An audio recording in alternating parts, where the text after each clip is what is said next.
यंदा पाऊस लवकर आलेला नाही आणि एल निनो इफेक्टमुळे असं सांगितलं जात आहे की पाऊस उशिरा येणार आहे, कमी प्रमाणात येणार आहे. त्यामुळे धरण साठ्यात जेवढं पाणी आता शिल्लक आहे ते आपल्याला पुरवून वापरायचंय.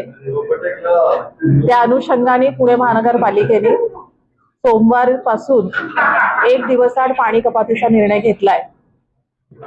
आपण पाणी पुरवठा विभागाने काही झोन्स केलेत आणि त्याचं वेळापत्रक सुद्धा आहे जे आपल्या मार्फत जाहीर व्हावं.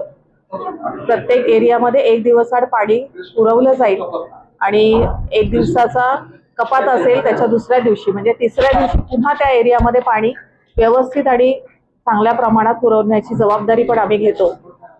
मी आपल्या मार्फत सगळ्या पुणेकरांना आवाहन करू इच्छिते की आपल्याकडे पाणी साठा कमी झालेला आहे, पाण्याची परिस्थिती अतिशय गंभीर आहे. आपल्याला पाणी अतिशय कमी प्रमाणात वापरता आलं पाहिजे.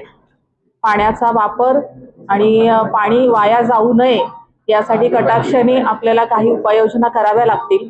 पुणे महानगरपालिका जिथे पाण्याची गळती आहे ती होऊ देणार नाही हे पाहिलंच, परंतु पुणेकरांनी सुद्धा पाणी अनावश्यक साठवून ठेवू नये आणि साठवलेलं पाणी फेकून देऊ नये ही एक काळजी पुणेकरांनी घेतली पाहिजे. आपण सर्वांनीच घेतली पाहिजे.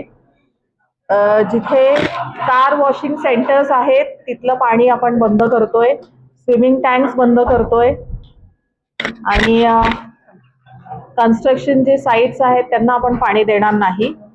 काही खाजगी सोसायट्या जिथे गाड्या धुण्यासाठी पाणी वापरलं जातं त्यांनी असं करू नये.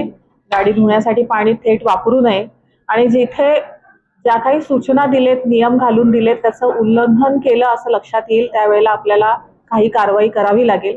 त्यामुळे पुणेकरांना मी आवाहन करते की आपण सूचनांचं पालन करावं, स्वतःलाच काही नियम घालून घ्यावेत आणि पाणी अत्यंत कमी प्रमाणात वापरावं.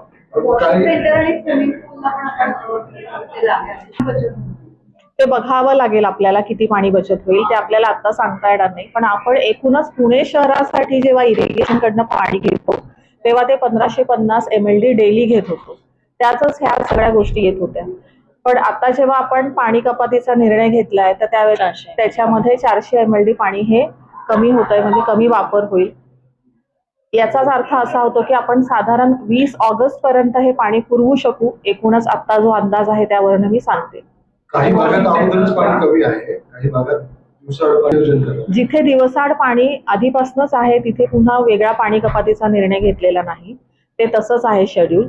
आणि जिथे गढूळ पाण्याची तक्रार होती म्हणजे भामा आसखेड मधून ज्या एरियाजमध्ये पाणी जात होतं त्याचा आपण आता निर्णय घेतलेला नाही कपातीचा. तिथे एकदा सुरळीत पाणी पुरवठा सुरू झाला, पाण्याचं गढूळता कमी झाली की त्याचा निर्णय आपण नंतर घेणार आहोत. आणि बागांना वगैरे झाडांना आपण पाणी कसं देणार? आपण तलावाचं काही पाणी वापरता येणार आहे का? नाही, आपण उद्यानांमध्ये कधीही फार पूर्वीच आपण पिण्याचं पाणी वापरायचं नाही असं सूचना दिल्या होत्या, त्यामुळे तिथे पिण्याचं पाणी वापरलं जात नाही.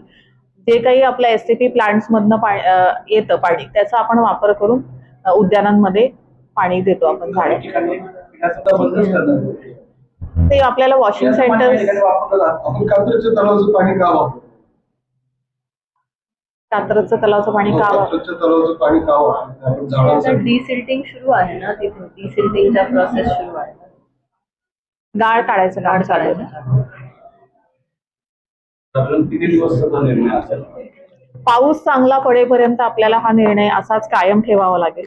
एकदा पाऊस चांगला पडला, धरणं भरली तर आपण पाणी कपात रद्द करतोच. पण आताची परिस्थिती फार गंभीर आहे. 13-14 साली सुद्धा असं झालं होतं, तेव्हा आपण वर्षभर पाणी कपात ठेवलं होतं. तर ती परिस्थिती होपफुली आता येऊ नये, पाऊस चांगला पडावा. परंतु जर असं राहिलं तर पाणी कपातीचा निर्णय आपल्याला लगेच मागे घेता येणार नाही.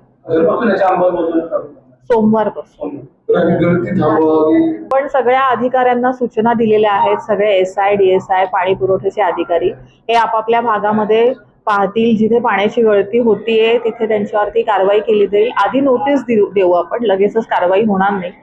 आणि सगळ्यात महत्वाचं म्हणजे आपण त्या अधिकाऱ्यांचे फोन नंबर सुद्धा आपल्या टाइम टेबल मध्ये जारी केले.